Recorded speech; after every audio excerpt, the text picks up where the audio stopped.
I'm Elizabeth Peregrine from the University of Florida. I teach in Lansing, Iowa, 5th through 12th band at Eastern Alameda Community School District, and my research proposal today will be sound before symbol and beginning band rhythmic understanding. Most instrumental ensembles in the United States expect students to achieve a certain level of music notation reading ability.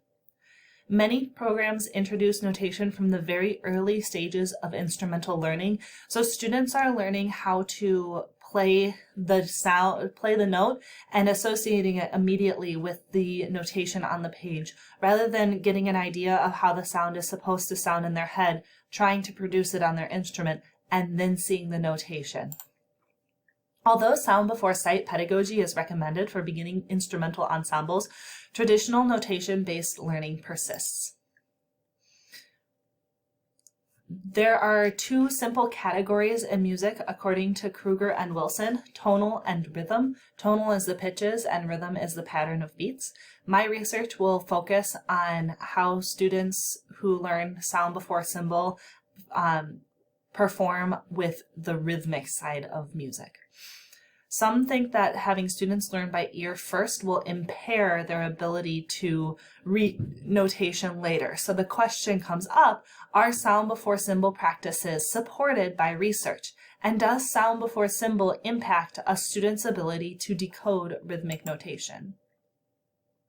Bruner broke down learning into three phases: the cognitive, which is experiencing music or a phenomenon for the first time; the associative, which is associating that experience with notation; and the assimilative, where that experience and the notation becomes one, and they can hear it in their head, write it down, see the notation, and hear it in their head.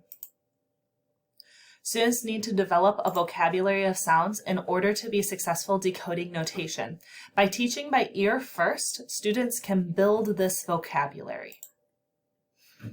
There are many different rhythmic systems. Varley 2005 had over a dozen, but the five that are mentioned in mine is Eastman, Wanianda, Takadimi, Kodai, Gordon, and Orff. And Orff is often mentioned as simplified speech cue.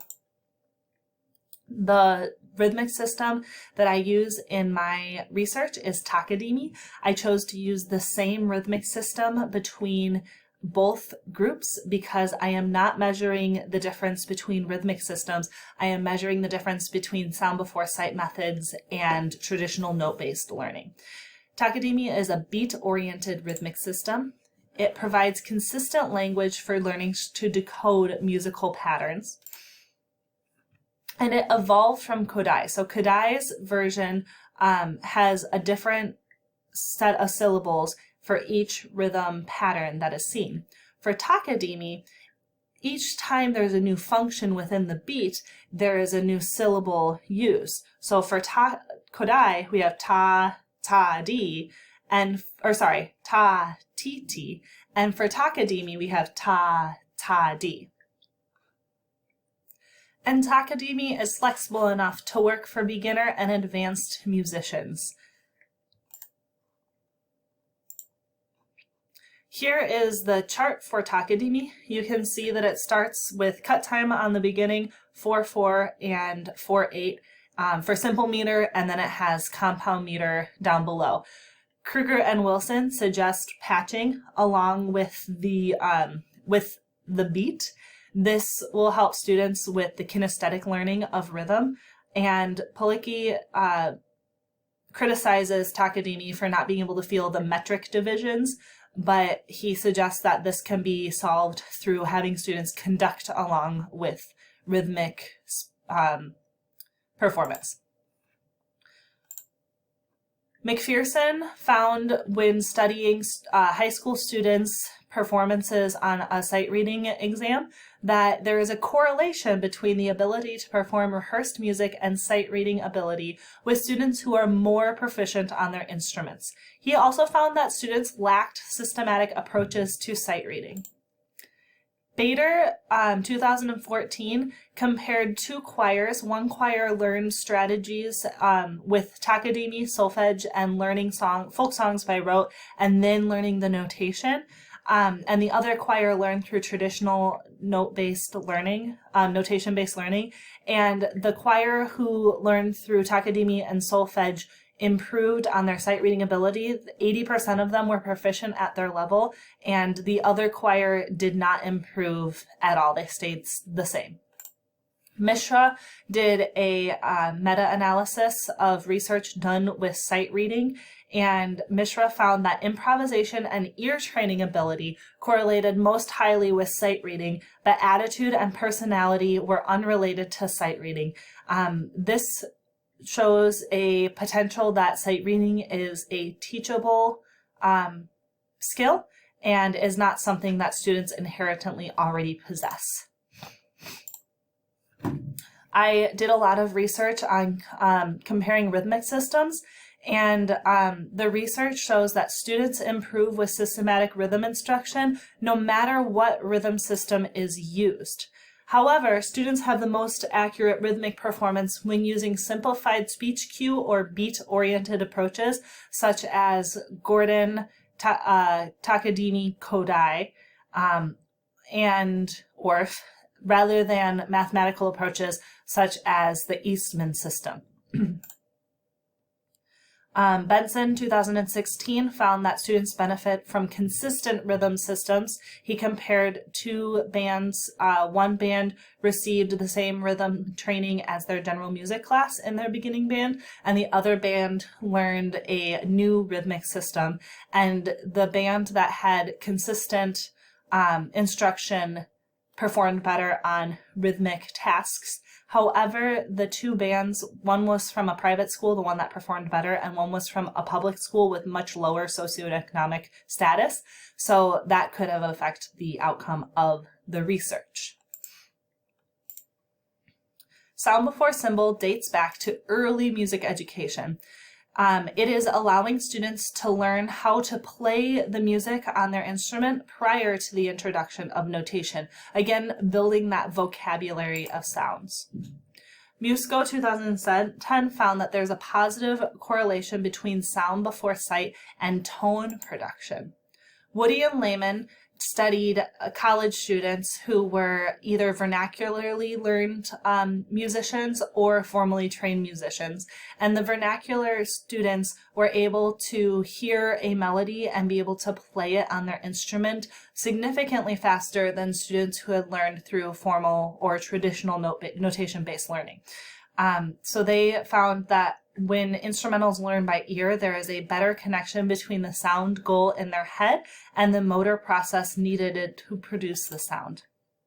Haston compared two beginning band groups. One learned through sound before symbol for 14 weeks, and the other learned through traditional notation-based learning. And Haston found that students who learned by ear first performed better on a prepared exercise. And on the sight reading exercise, students who learned, and they did better on the sight reading exercise than students who learned for the same amount of time using traditional notation-based learning. So the need for the study is that there is research on rhythm systems and there's research on sound before symbol implementation. But there's not research combining the two. Students who learn by rote or ear at the beginning of their instrumental instruction often perform similarly on sight reading tests as students who perform by traditional notation, and they have better tone production. But again, this is sight reading combining tonal and rhythmic.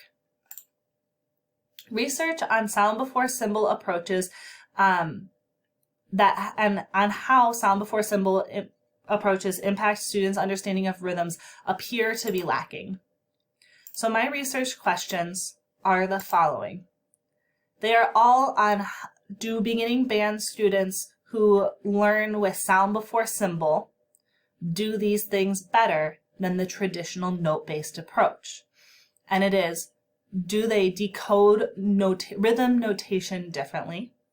Do they keep a beat better, worse, or the same? And when doing rhythmic dictation, do they perform differently? The participants in this research are beginning band students.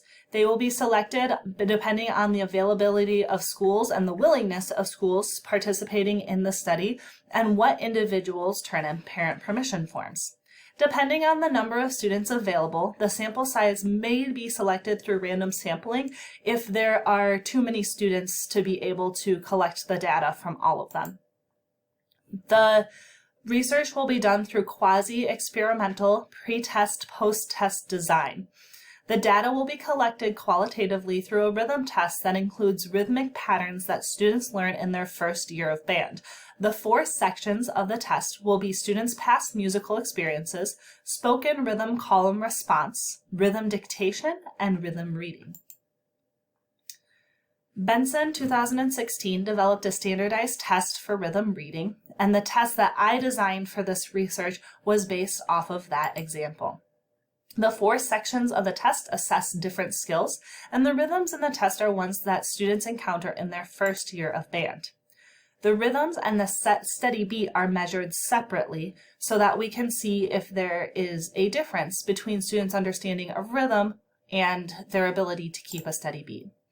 Test proctoring will be videotaped so that it can be reviewed at a later time if needed. The procedure, the experimental groups, will be determined based on class enrollments. All students will receive a pre-test administered individually, use the Essential Elements 2000 band method, use Takadimi as their counting system. They will move kinesthetically to the beat when playing and counting. So when they're speaking it, they're going to move their arms, and when they're playing, they're going to tap their foot. And they will all use recordings on Essential Elements Interactive, which provides a professional example of how the song is supposed to sound, accompaniments, and the ability for the students to record themselves. Group A will learn using the traditional notation-based approach. They will have the method book introduced in the first lesson, and once students are able to make a good sound on their mouthpiece, they will be introduced in music notation. All new concepts will be taught in progression with the book. The teacher can model concepts on the instrument.